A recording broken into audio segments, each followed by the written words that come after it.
کل جو رات آ رہی ہے کل، اس کے بارے میں ماشاءاللہ مولویوں کے گھروں کے اندر تو بڑے کھانے ہوں گے.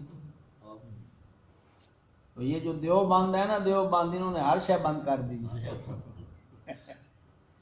انہاں مولویاں نے حلوے ہی بند کر دیتے. اس کے بارے میں تھوڑا کرنا بیان کر دیں. دیوبند والوں نے سب کچھ بند کر دیا. اس کے بارے میں یہی ہے کہ جو روایات ہیں اکثر جو ہے نا وہ فضائل کے اندر آتی ہیں، لیکن وہ ضعیف ہیں.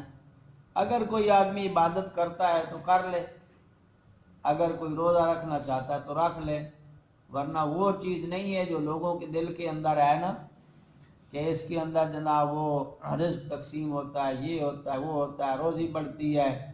تو اصل میں یہ ہے کہ جو قوم کرتی ہے، چاہیے تو یہ تھا کہ کوئی اللہ اللہ کرتے، قرآن کی تلاوت کرتے، نوافل پڑھتے یا روزہ رکھتے.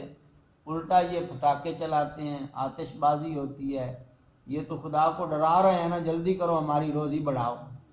اصل میں یہ جتنی روایات ہیں، حضرت مولانا شبیر احمد عثمانی رحمۃ اللہ تعالی علیہ نے تفسیر عثمانی میں لکھا ہے کہ جتنی روایات ہیں نا اس کے بارے میں وہ ہے لیلۃ القدر کے بارے میں جو رمضان کے اندر آتی ہے.